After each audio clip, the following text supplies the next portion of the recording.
परशुराम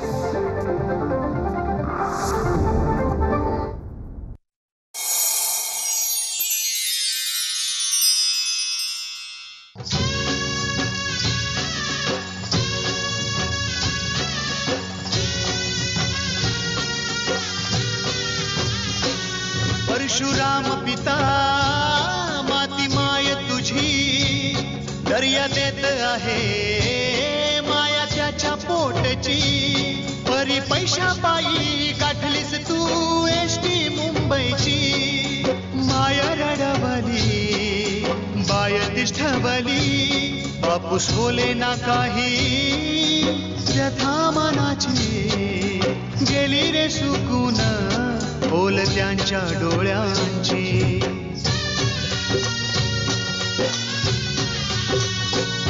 नांदी बदलाची साध कोकणची भरतू दे तुझी पाऊले पुन्हा बरकतीची माती कोकणची नाती जन्माची माती कोकणची नाती जन्माची. साहेब आम्ही तर या खेळातलं शुल्लक प्याद पण तुम्ही या खेळाचे वजीरात वजीर. अहो तुमचा डाव आमच्यापेक्षा सरस असणारच. पण खरंच आहे तुम्ही जे काही केलं ना त्याबद्दल तुमचं मनपूर्वक अभिनंदन. गावात ना नको ती चर्चा चालू झाली आणि त्या बेचारीला तर काय सहन करावं लागत असेल कुणास ठाऊक. मला तर वाटतं हा पुरावा पोलिसांनीच मुद्दाम केला असावा. सुनील निर्दोष आहे हे तर मी सिद्ध करेनच, पण त्याआधी त्याला इथून बाहेर काढेन. अण्णा याला इथून बाहेर काढणं शक्य नाही.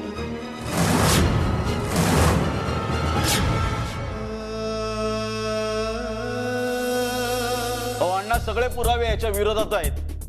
हा संशय त्याच्या नाही, हा मुख्य आरोपीच्या जागी उभा आहे. अहो त्या कदमाच्या बायकोसाठी याने वाळू माफियांचं संगनमत करून त्या कदमांना संपवलं. विश्वास बसत नाही ना. दाखवतो तुम्हाला. बघा बघा डोळ्याने बघा.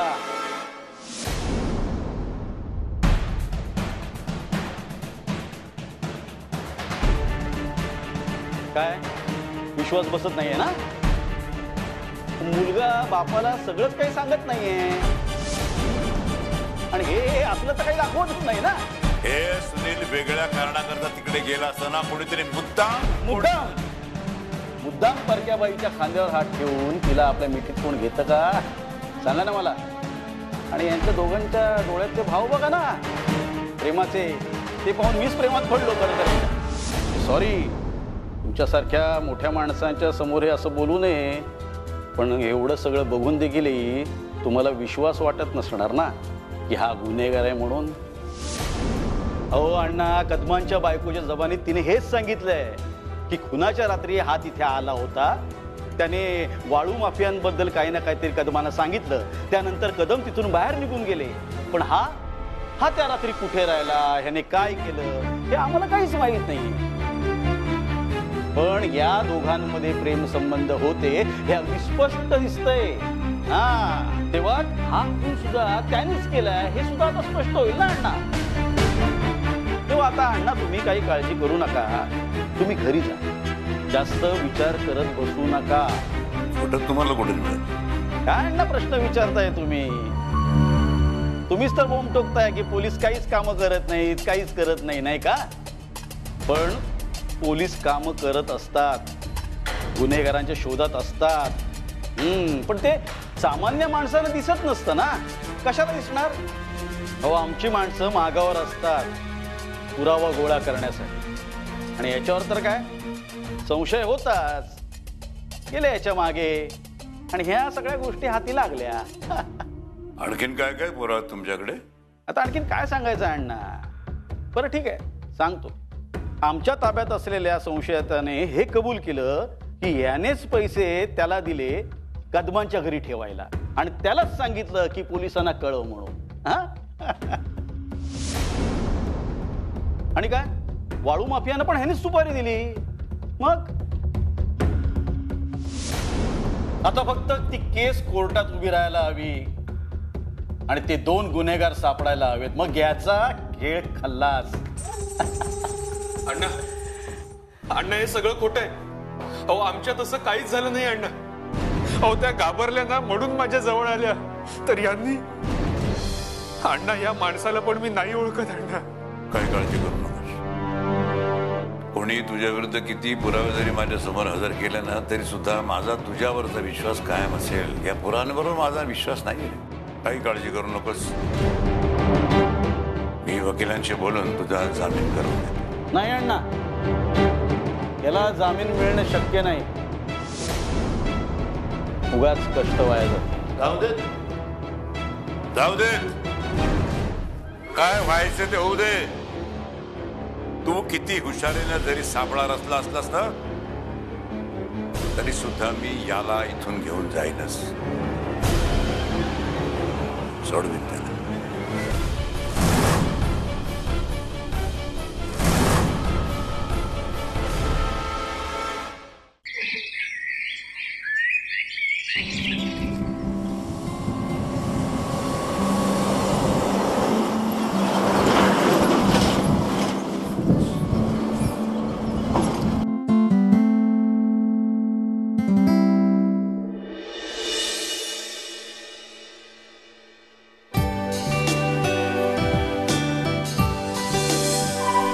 उतरा उतरा.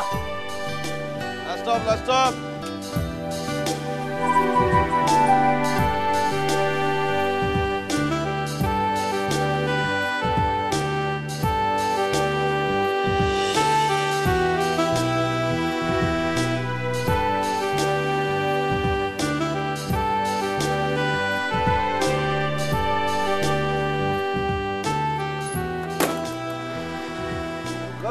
हा चला पेपर देऊन येऊया. चला. अप्पा तो भैया गेला काय परत?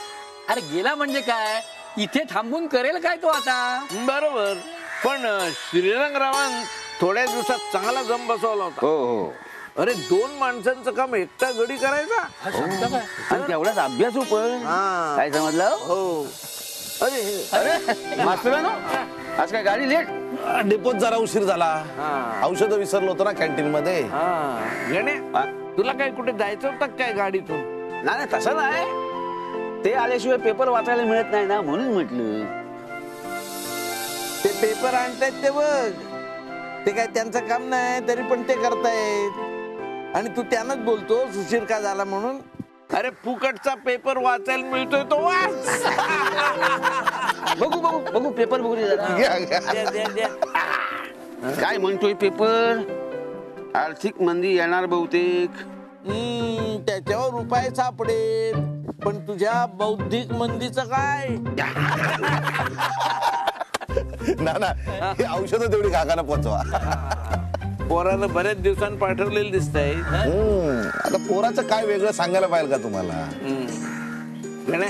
एवढं काम कर. ना ना, मी करतो द्या, म्हणजे नाहीतरी माझी घागांची तेवढीच भेट होईल. काय चव्हाण, आज मुक्काम मानवलीतच का? दुसरा काय पर्याय आमच्याकडे? तुमची मानवली, ह्यांना मानवली, मला नाही मानवली. पण एक गोष्ट खरी आहे, तुम्ही आम्हाला लग्नाला काय बोलावलं नाही. पत्रिका दिली असती ना तर आम्ही सगळे आले असतो. काय नानू? माझं काय सांगता येत नाही, पण हा गणू नक्की आला असता. अहो नाहीतर काय, हे चव्हाण बघा आपल्या मुलीच्या परीक्षेचा निकाल देखील आम्हाला सांगतात. नाही म्हणजे एकमेकांना सांगितलेलं बरं असतं. नाही बाप्पा, तुमचं म्हणणं बरोबर आहे, पण लग्न थोडं घाई गडबडीत झालं. नाही, लग्नाची घाई ठीक आहे, पण पुढची घाई करू नका म्हणजे झालं. हा मी साहेबाला पटवलेलं आहे. तू काय काळजी करू नको रे. तू टेन्शन सोडून दे ना. हा आपण बोलू ना, बोल. तू फोन ठेव रे बाबा. अरे अरे मॅडम, तुम्ही चक्क पोलीस चौकीमध्ये? हो, मी कदम साहेबांच्या केसच्या तपासाची चौकशी करायला आलो. केसच्या तपासाची चौकशी करायला आलाय की आरोपीची चौकशी करायला आलाय?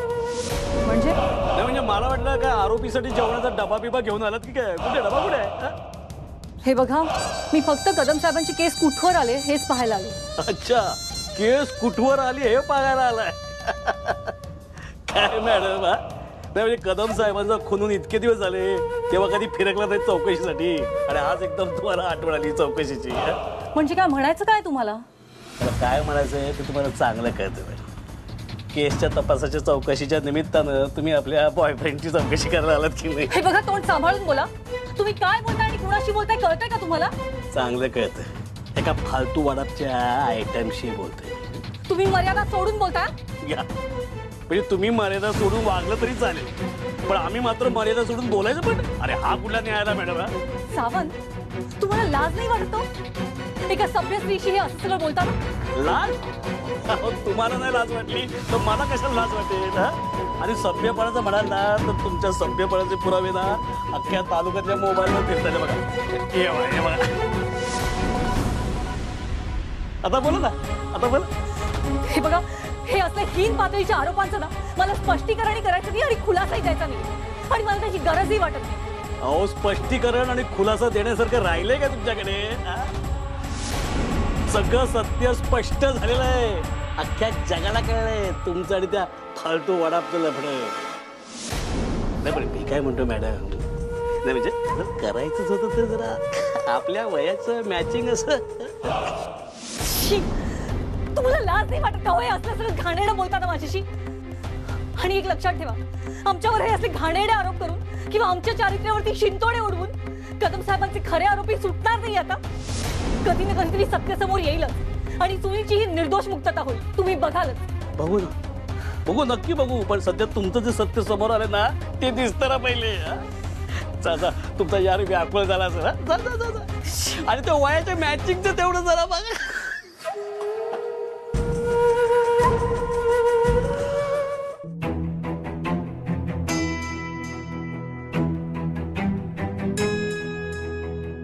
सवे, अगं डोहाळ जेवणाची आमंत्रण देऊन येते. गुरुनी सांगितलंय मुहूर्तावर व्हायला हवं सगळं. आणि बायकाची वेळ तुला माहितीये ना, मला वाटतं 1 तास आधीचीच वेळ द्यावी. चालेल आई, पण तुमची तब्येत अजून पूर्ण बरी नाहीये. का विसरता तुम्ही? आता ही सगळी आमंत्रण द्यायला तुम्हीच जायला हवं का? तुमच्या एखाद्या मैत्रिणीला सांगा ना.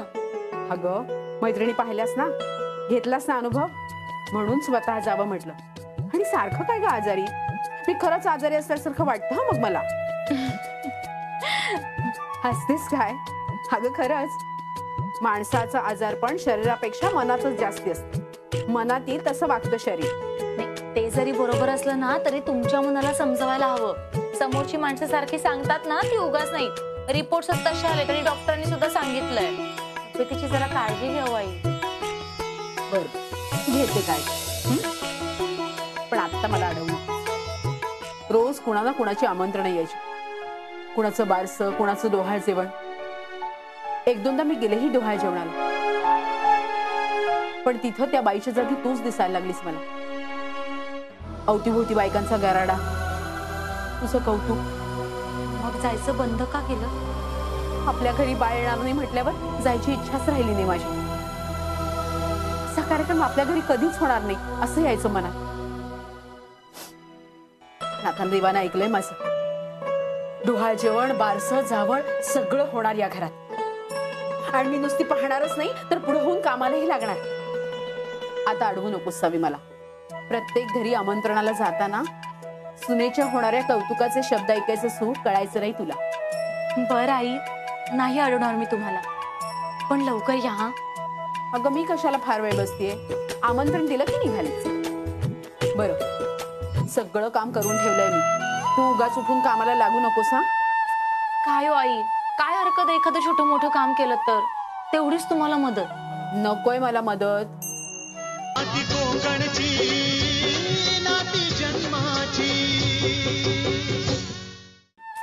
काय हो आई, काय हरकत आहे एखादं छोटं मोठं काम केलं तर? तेवढीच तुम्हाला मदत. नकोय मला मदत. इतक्या वर्षांनी सुख येणार या घरात. देव करून काहीतरी भलतं सलतं नको बाई.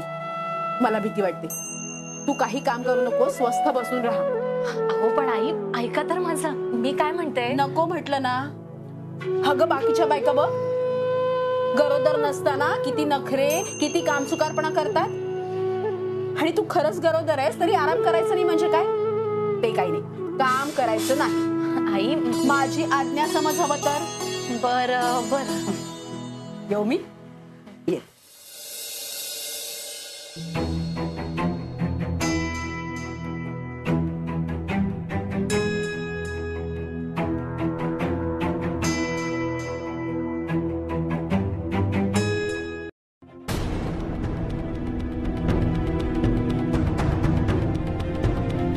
अरे ये तुझीच वाट बघत होतो मी. अण्णा हा सगळा काय प्रकार आहे आणि सुनील कुठे आहे? सुनीलला कदमांच्या खुनाच्या आरोपाखाली अटक. पण त्याला का? त्याने तर हा लढा उभा केला ना. हो ना, दोघांची खूप मैत्री होती.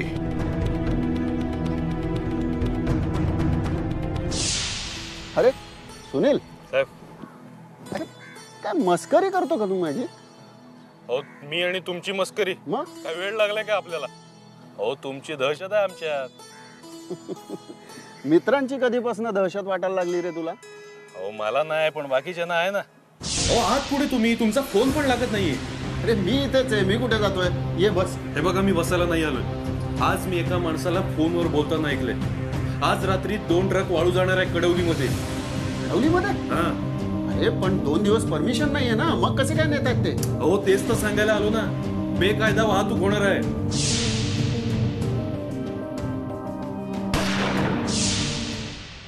पण अण्णा सुनील यामध्ये कसा अडकला? अडकला नाही, त्याला अडकवला.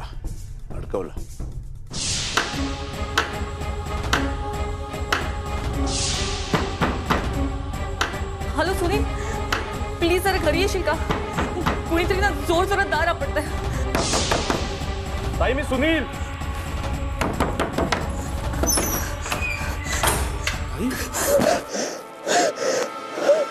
अहो त्या कदमाच्या बायकोसाठी याने वाळू माफियांचं संगनमत करून त्या कदमानं संपवलं बघा.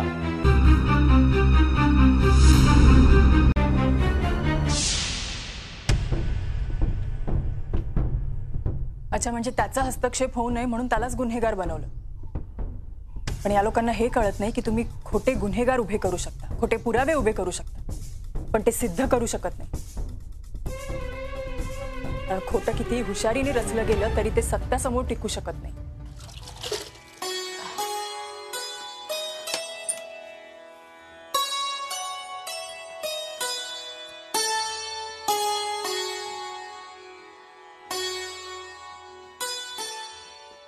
ताई,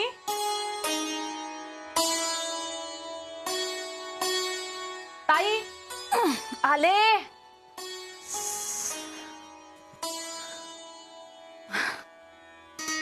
नीता तू अगं अशी अचानक कशी काय आली? म्हणजे काय आता काय फोन करून कळवून यायला हवं का? अगं तसं नाही, या वेळेला येत नाहीस ना म्हणून म्हटलं. कारणच तसं होतं. हे बघ, कैरी आणल्यात तुझ्यासाठी, तुला आवडतात ना. अगं संध्याकाळीच येणार होती, पण तुझी सासू आली ना डोहाळे जेवणाचं आमंत्रण करायला. म्हटलं मग भेटून येऊ. तेवढ्याच मनमोकळ्या गप्पा होतील, नाहीतर त्या असल्या की पुन्हा विघ्नच. काय ग, पाहवं तेव्हा सारखी माझी सासूला बोलत असते, त्यांच्या मागे लागलेली असते. तू समजते तशा त्या वाईट नाहीयेत. हेच मला तुलाही सांगायचंय बरं का. आणि अगं असं डोळ्याने बघून आणि कानाने ऐकून तुझ्यासारखं चांगलं मत नाही मला बनवता येईल. तुला मूल होत नाही कळल्यावरती तुझ्याशी कशा वागल्या हे आता पुन्हा आठवण करून द्यायला हवी का? नीता, झालं गेलं ते सोडून द्यायचं. अगं परत परत तेच ते सुकणलं काय अर्थ आहे? नाही ते मलाही मान्य आहे, पण झालं गेलं सगळं सोडून दिलं तरी त्यांच्या तशा वागण्यामुळे माझ्या मनातली त्यांची इमेज तर नाही ना बदलणार. अशी माणसं ना मला स्वार्थीच वाटतं, स्वतःसाठी जगणारी, इतरांसाठी जगण्याचा फक्त देखावा करणारी. आता बघ ना, तुला मूल होत नाही म्हटल्यानंतर तुझं छळ केलं आणि आता होणारे म्हटल्यानंतर सेवा. म्हणजे एक स्त्री म्हणून, एक सून म्हणून तुझी त्यांच्या लेखी काहीच किंमत नाहीये. किंमत आहे ती फक्त आई म्हणून. हे बघ, तुझी फिलॉसॉफी ना मला नाही कळत. अगं समोरचा माणूस जर त्याच्या सोयीप्रमाणे वागत असेल ना, तर आपण पण आपली सोय बघावी आणि वागावं. उगाच वादाला तोंड नको. हो का? हे बरं आहे तुझं, म्हणजे माझ्या प्रत्येक प्रश्नाला तुझं उत्तर तयार असतं. अगं ही प्रश्न उत्तर सोड, तू बस, मी चहा करते आपल्यासाठी. अगं ताई, तू वेडी आहेस का? मी काय पाहुणी आहे का चहा वगैरे विचारायला? आणि तेही अशा अवस्थेत. अशा अवस्थेत म्हणजे काय? गॅसवर 2 मिनिटं लागतात चहा करायला. आणि करू देत ग, मला कंटाळा येतो बसून बसून. अगं पण मला खरंच नकोय. मला घ्यायचाय थोडा, मला हवाय. मग आता तरी करू? बरं ठीक आहे, चल आपण दोघींनी करून. काही नको, बस इथे चुपचाप. आणि तुझ्यासारखा चांगला चहा जमत नसला ना तरी बरा करते मी चहा. बस आलेच.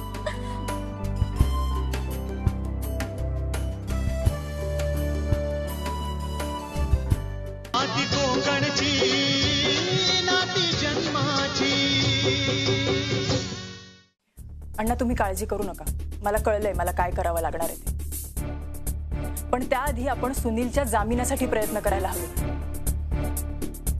तुला काय वाटलं मी काय प्रयत्न केले नसतील जामिनासाठी? मंत्र्यांपर्यंत जाऊन आलो, पण एकतर खुनाची केस आणि त्यातून मुख्य आरोपी म्हणून गुन्हा असताना जामीन कसा काय मिळणार असा प्रश्न मला विचारला गेला.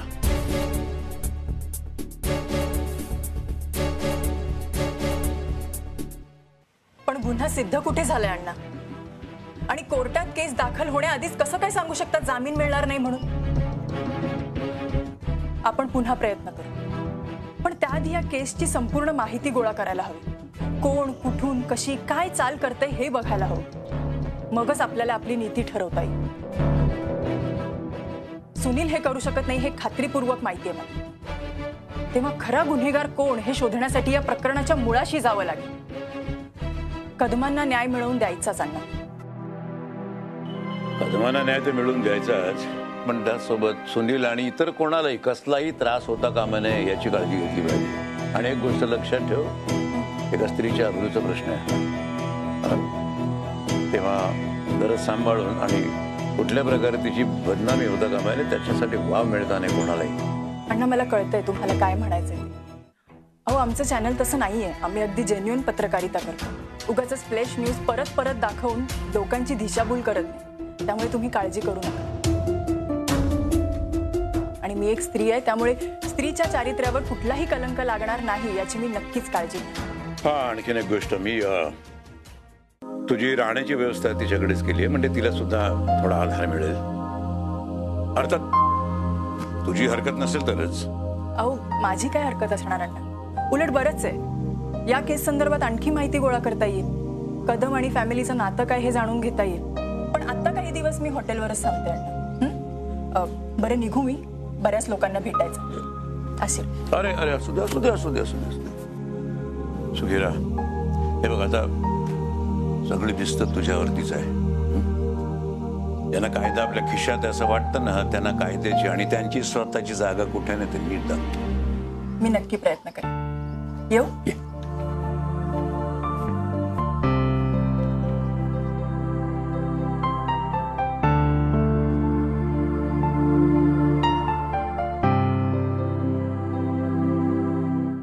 साहेब, आम्हाला असं कळलंय की तुम्ही तहसीलदार कदम यांचा खुनी म्हणून त्यांचाच मित्र सुनील याला अटक केली. हो, माहिती खरी आहे तुमची. पण साहेब, सुनील हा खरंच आरोपी आहे की फक्त संशयित?